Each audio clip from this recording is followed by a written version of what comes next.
खराब होता है कई बार एज इट इज क्वेश्चंस, वही क्वेश्चंस आप देखेंगे 21 में भी वही आया, 22 में भी वही आया, 23 में भी वही आया, अभी जनवरी में जो पेपर हुआ है वैसे ही वही टॉपिक्स हैं, है ना।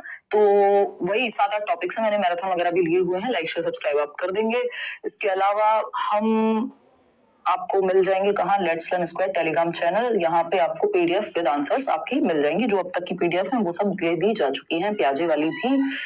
बैच में अगर आप एनरोल होना चाह रहे हैं कि आपको ना किताब लेनी है, ना मॉक टेस्ट लेना है, ना कुछ और लेना है, अलग से सब एक जगह मिल जाए, सारी क्लासेस मिल जाए, नोट्स मिल जाए, तो आप करियरविल ऐप डाउनलोड करके वहां एनरोल कर सकते हैं। मैं सीडीपी आपके साथ डील करती हूँ डेली बेसिस पे, और कंप्लीट थियोरी से लेके सब कुछ, प्रैक्टिस से लेके सब कुछ, और ये आप वेबसाइट से लेंगे तो आपको एक डिस्काउंट भी मिल जाएगा। तो ऐप डाउनलोड करके रजिस्टर करके फिर आप वेबसाइट में जाएंगे, टीचिंग सेक्शन में वहां पे जाइएगा, बड़ा प्लेटफॉर्म है, बहुत सारे अलग अलग एग्जाम्स की तैयारी होती है, तो टीचिंग सेक्शन में आप चले जाइएगा। अगर हम बात करें क्वेश्चन नंबर 1 की, तो क्वेश्चन नंबर 1 क्या कहता है भाई, 25 क्वेश्चन हम सॉल्व करेंगे और समझेंगे, सिर्फ सॉल्व नहीं करेंगे, समझेंगे। तो स्टार्ट करें, समझें। बहुत बढ़िया। कल हाँ क्लास नहीं हो पाई थी भाई, और बहुत बढ़िया, चलिए आ जाओ। अगर हम देखें यहाँ पे क्वेश्चन नंबर 1, एक भाषा अध्यापक अंग्रेजी में कहानी सुनाती है और शिक्षार्थियों से कहती है कि उन्हें जो भी भाषा आती है उस भाषा में यह कहानी समूह में सुनाएं, फिर कक्षा की सामान्य भाषा में यही कहानी सुनाएं। यहाँ पे 3 भाषाओं की बात हुई है। एक भाषा अध्यापक यानी जो लैंग्वेज की टीचर है वो कह रही है अंग्रेजी में कहानी सुनाती है। क्या करती है, अंग्रेजी में कहानी सुनाती है। उन्होंने इंग्लिश में कोई स्टोरी सुनाई। अब देख रहे हो ये अंग्रेजी की बात हो रही है, क्योंकि हिंदी और इंग्लिश की पेडागोजी सेम आ रही है ट्रांसलेशन में, तो इवन सभी लैंग्वेज की, तो आपको समझ में आना चाहिए, कॉन्सेप्ट सबका सेम है, सिलेबस सारी लैंग्वेज का सेम है अगर पेडागोजी का देखेंगे तो एक भाषा अध्यापक अंग्रेजी में कहानी सुनाती है यानी इंग्लिश में कहानी सुनाई, फिर बच्चों को कहा, शिक्षार्थियों को कहा कि उन्हें जो भी भाषा आती है यानी जो भी उनकी मदर टंग है, मातृभाषा है, सहजात भाषा है, जो भी उन्होंने घर से उठाई है भाषा यानी अर्जित की है, उसमें वो कहानी एक समूह में अपने ग्रुप को सुनाए। ठीक है, जितनी उन्हें समझ में आई है अंग्रेजी से अपनी भाषा में उस कहानी को सुनाना है। उस भाषा में यह कहानी समूह में सुनाएंगे, फिर उसके बाद तीसरी भाषा आएगी, कक्षा की सामान्य भाषा में यही कहानी सुनाए। अब कक्षा की सामान्य भाषा यहाँ पे सिंपल है कि अंग्रेजी ही होगी, क्योंकि टीचर किस भाषा में बात करेंगी, जो कक्षा की सामान्य भाषा है। ठीक है ना, तो यहाँ पे अलग भी हो सकती है, बट मल्टीपल लैंग्वेजेस का यूज हो रहा है, यानी कई भाषाओं का प्रयोग हम कर रहे हैं और बच्चे की मातृभाषा का भी प्रयोग कर रहे हैं। इस शिक्षण शास्त्रीय युक्ति को यानी इस पेडागोजिकल टेक्निक को किस रूप में जाना जाता है? पहला ऑप्शन है बहुभाषा शिक्षण, यानी इसको मल्टीलिंगुअल टीचिंग कहेंगे। भाषा अर्जन यानी लैंग्वेज एक्विजिशन कहेंगे, यानी जैसे आप बड़े होते हैं और भाषा को आप अर्जित कर लेते हैं, अपने परिवार से बोलना सीख लेते हैं, मम्मी पानी दे दो, पहले दूध तुतला के बोलते हैं या फिर सही बोलने लगते हैं, एक शब्द से 2 शब्द जोड़ के। परभाषा व्यवहार यानी ट्रांस लैंग्वेजिंग, या फिर बहुभाषा नीति यानी मल्टीपल लैंग्वेज पॉलिसी। फटाफट से बताओ, इससे मुझे एक क्वेश्चन याद आ रहा है, इस मल्टीपल लैंग्वेज पॉलिसी से, भारत में भाषा नीति को क्या कहा जाता है? इसके बाद में ये क्वेश्चन एक बार लिख दूंगी बोर्ड पे, मुझे बात करते करते याद आ गया, और ऐसा बहुत बार होता है जब हम क्वेश्चंस, नंबर ऑफ क्वेश्चंस हो सकता है हम लिमिटेड सॉल्व कर रहे हो, बट कॉन्सेप्ट्स हमारे बहुत सारे क्लियर हो ही जाते हैं। ठीक है, क्वेश्चन नंबर 1, 57% लोग फर्स्ट ऑप्शन दे रहे हैं, जो कि गलत है। कमाल कर दिया आपने, बिल्कुल बहुत ही बढ़िया, गजब कर दिए हो।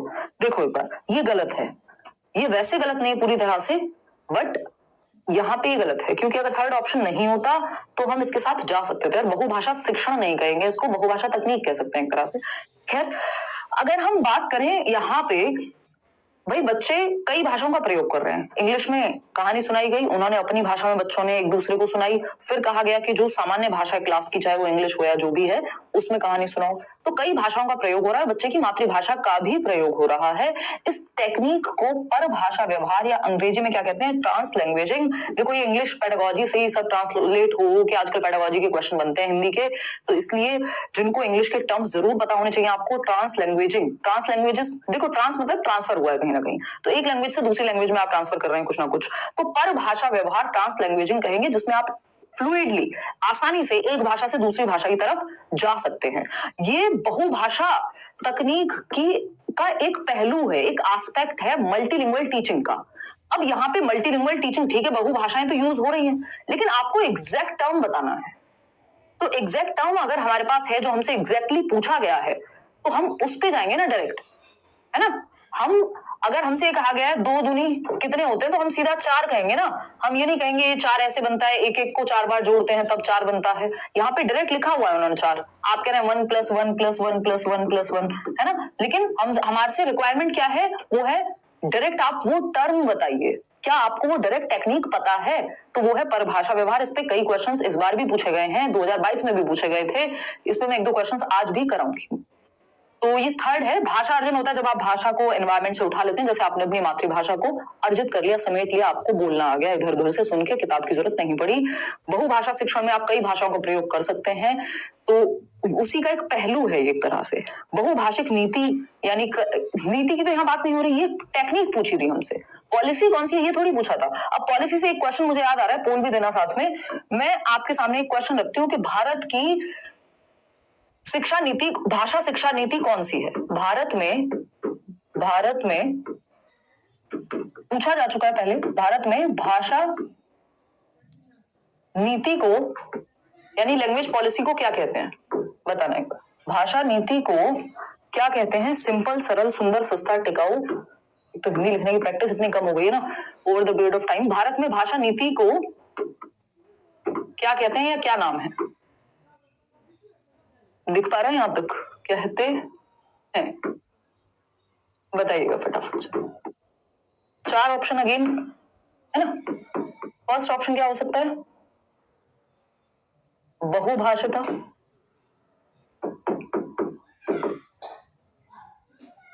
सेकंड ऑप्शन मातृभाषिकता,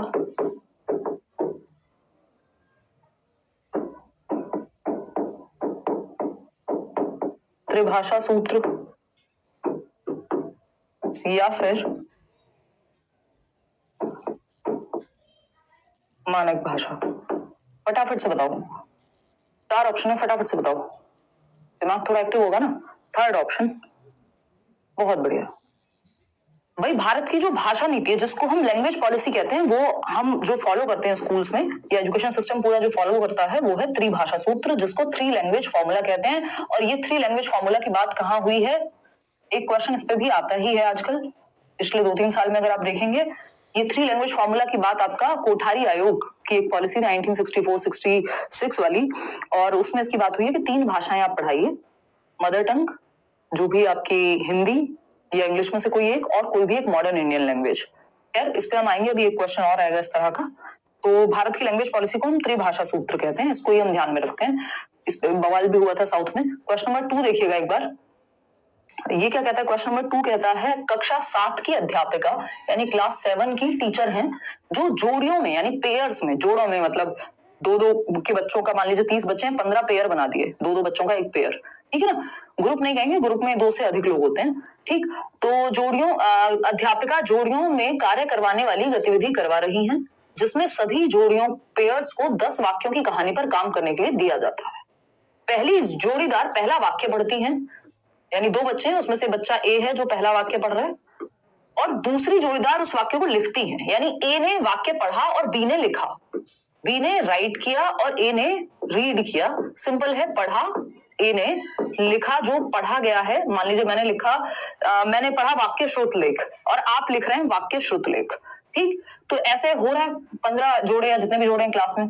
अब दूसरी जोड़ीदार दूसरा वाक्य पढ़ती है, अब दूसरा कोई ग्रुप है, दूसरा कोई पेयर है, सॉरी, अब वो एक बच्चा है, वहां पे एक लाइन पढ़ेगा, दूसरी बच्ची उसको लिखेगी, और पहली जोड़ीदार उस दूसरे वाक्य को लिखती है। इस तरह से दोनों जोड़ीदार कहानी पूरी करते हैं, बाद में वे मूल कहानी से अपने लिखे हुए की तुलना करते हैं।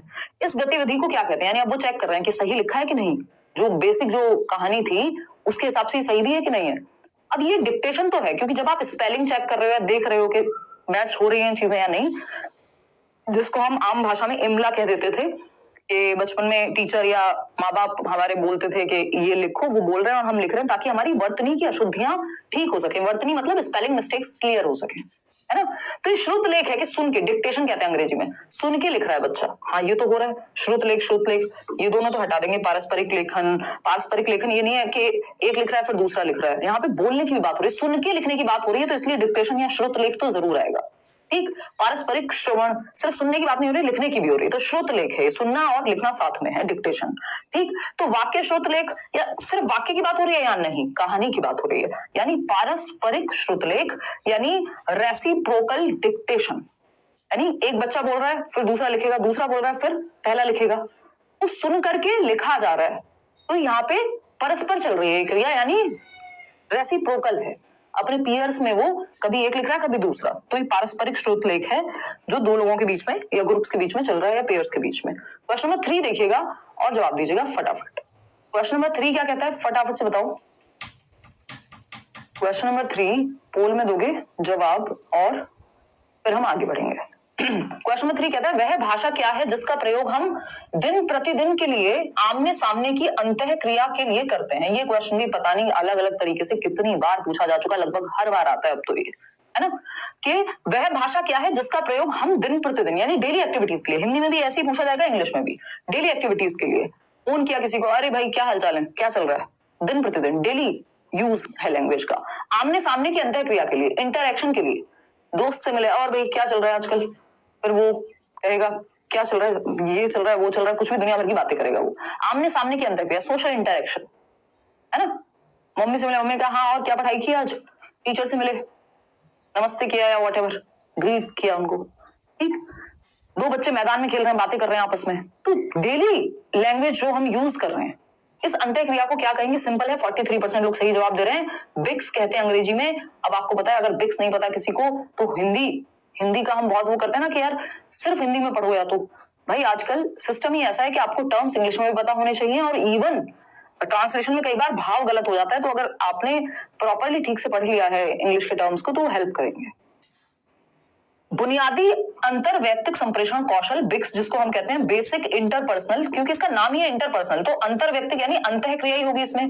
बेसिक इंटरपर्सनल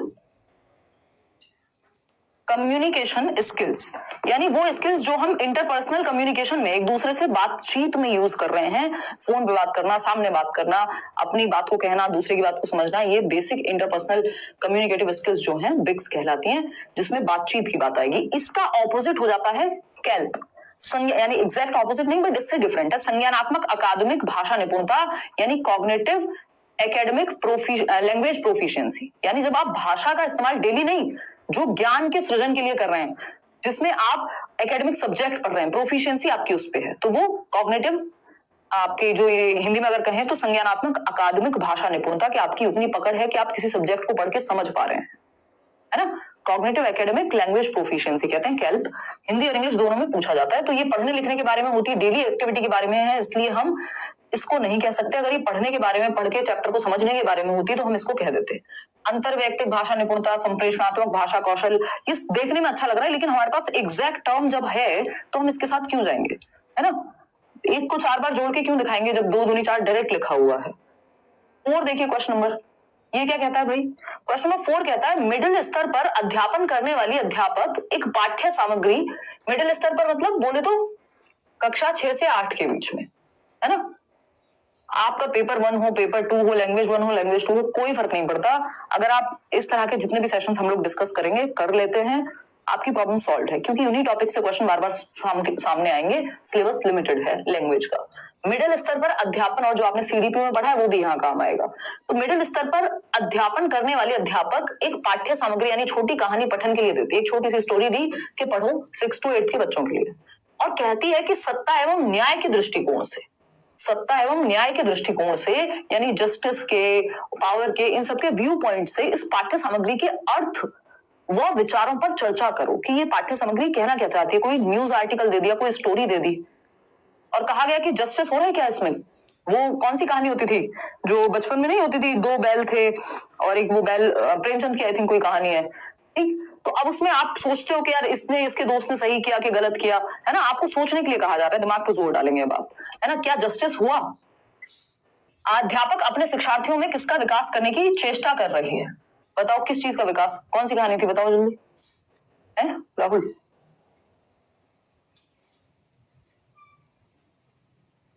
कोई बात नहीं, चलो खैर, हाँ, झूरी के दो बैल और समथिंग, सही बात है, हीरा मोती को अलग अलग नाम दे रहे हैं, ठीक है। तो अगर हम बात करें यहाँ पे, तो आप सोच रहे हैं कि यार इसके साथ सही हुआ कि नहीं हुआ, है ना?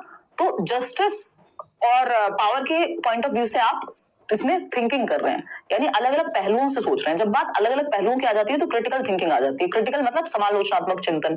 अब ऑप्शंस में क्या है हम देख लेते हैं। समालोचनात्मक भाषा विकास कर रहे हैं टीचर इसके माध्यम से, उच्च स्तरीय भाषा कौशल है ये, है ना?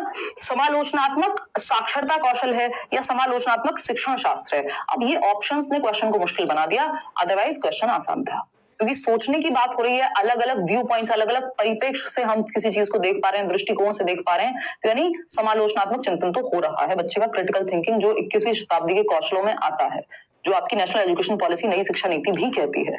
तो समालोचनात्मक भाषा विकास कराने की कोशिश है, उच्च स्तरीय भाषा कौशल है, समालोचनात्मक साक्षरता कौशल है, समालोचनात्मक शिक्षण शास्त्र है। किसका विकास करने की बात कर रहे हैं? देखो अगर आप देखेंगे तो ये एक टर्म है, एग्जैक्ट टर्म है। अब ये टर्म वाला क्वेश्चन हो जाता है, कुछ क्वेश्चंस ऐसे होते हैं जिनका फैक्चुअल आंसर होगा।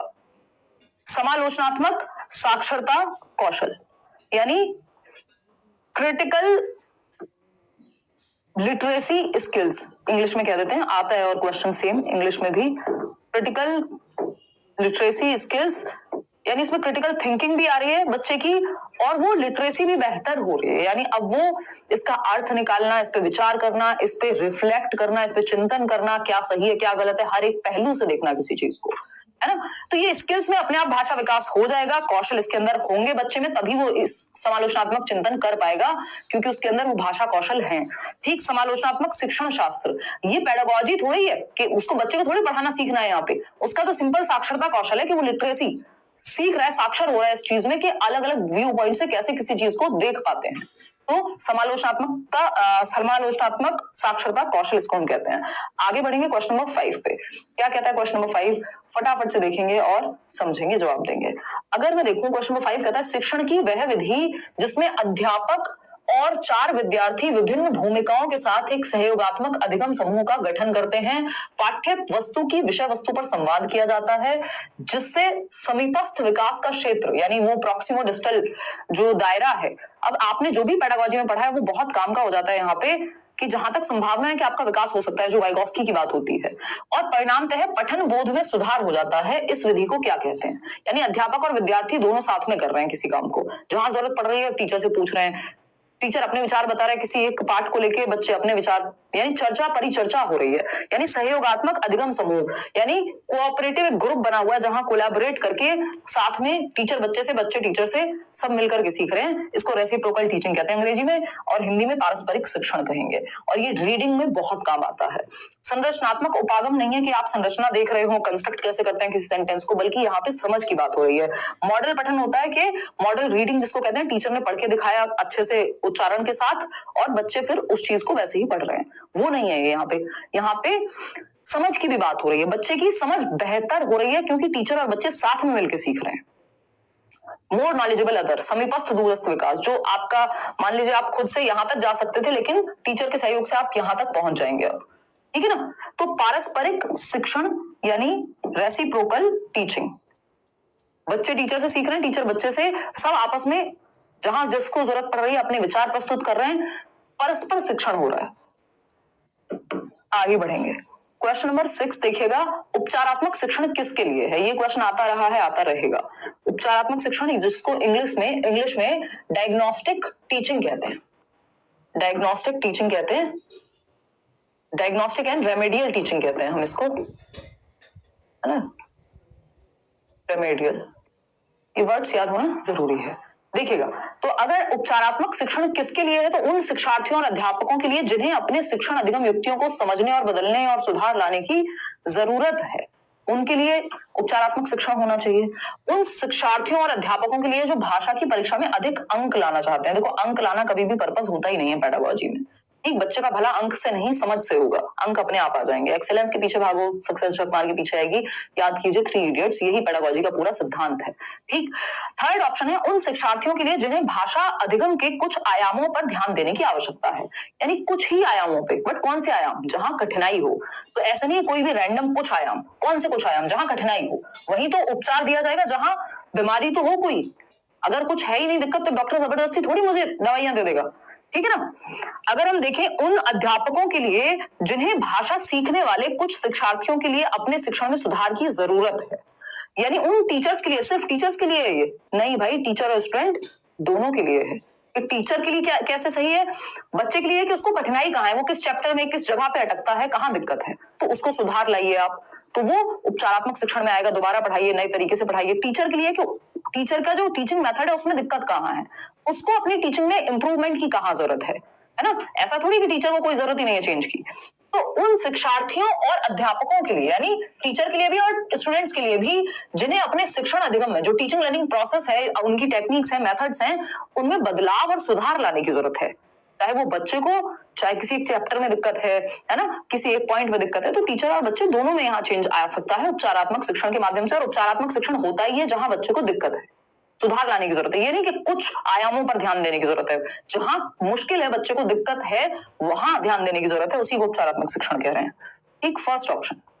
क्वेश्चन नंबर 7 देखिएगा और जवाब दीजिएगा। क्वेश्चन नंबर 7 कहता है भाषा शिक्षा पर राष्ट्रीय शिक्षा नीति 2020 के संदर्भ में कौन सा कथन सही नहीं है, नॉट। तो ध्यान से पढ़ना होता है नॉट वाले क्वेश्चंस को। त्रिभाषा सूत्र के अंतर्गत भारतीय भाषाओं का अध्ययन, ये सही नहीं है, बिल्कुल सही है, भारतीय भाषाओं की बात होती है थ्री लैंग्वेज फॉर्मूला में, है ना। त्रिभाषा सूत्र के अंतर्गत भाषा के रूप में अंग्रेजी भाषा का अध्ययन, चलो ये भी होता है, इंग्लिश लैंग्वेज की भी बात हुई है थ्री लैंग्वेज फॉर्मूला में। त्रिभाषा सूत्र के अंतर्गत, ये त्रिभाषा सूत्र क्या है, भारत की भाषा पॉलिसी है, भाषा नीति है, इसके आधार पर भाषाएं पढ़ाई जानी चाहिए, ये एक पॉलिसी है। त्रिभाषा सूत्र के अंतर्गत शास्त्रीय भाषा का अध्ययन, यानी जो क्लासिकल लैंग्वेजेस हैं उनका अध्ययन जो है आपका, क्लासिकल लैंग्वेजेस का अध्ययन त्रिभाषा सूत्र में, ये बात कही गई है, बताओ एक बार। नेशनल एजुकेशन पॉलिसी कह रही है, हाँ नेशनल एजुकेशन पॉलिसी कह रही है शास्त्रीय भाषाओं के बारे में, बट त्रिभाषा सूत्र के माध्यम से नहीं कह रही है। वो ये नहीं कह रही है थ्री लैंग्वेज फॉर्मूला में तीसरी भाषा पढ़ा दो संस्कृत, जो कि क्लासिकल लैंग्वेज है, या और भी क्लासिकल लैंग्वेजेस या शास्त्रीय भाषाएं हैं भारत में। वो कह रहे हैं एडिशनल सब्जेक्ट के रूप में पढ़ाइए आप क्लासिकल लैंग्वेजेस को या शास्त्रीय भाषाओं को, एक अतिरिक्त वैकल्पिक विषय के रूप में, ना कि त्रिभाषा सूत्र के अंदर। त्रिभाषा सूत्र में 3 भाषाएं हैं ऑलरेडी, उस पर हम अभी चर्चा करेंगे। त्रिभाषा सूत्र के अंतर्गत मातृभाषा, घर की भाषा का अध्ययन, भाई ये तो होता ही है त्रिभाषा सूत्र में, मदर टंग की भी बात हुई है ना, अंग्रेजी की भी बात हुई है, भारतीय भाषाओं की भी बात हुई है, जो क्षेत्रीय भाषाएं हैं बच्चे की, या मॉडर्न इंडियन लैंग्वेजेस हैं जो भारतीय भाषाएं हैं, उनकी बात हुई है। लेकिन त्रिभाषा सूत्र के अंतर्गत शास्त्रीय भाषा का अध्ययन, ये आपकी जो भाषा, जो राष्ट्रीय शिक्षा नीति है वो ये नहीं कहती। वो कहती है जो शास्त्रीय भाषाएं हैं, क्लासिकल लैंग्वेजेस हैं भारत में, चाहे वो संस्कृत है या और इस तरह की भाषाएं हैं, उनको एडिशनल सब्जेक्ट के रूप में पढ़ाइए, वैकल्पिक विषय के रूप में पढ़ाइए, ना कि थ्री लैंग्वेज फॉर्मूला के अंदर।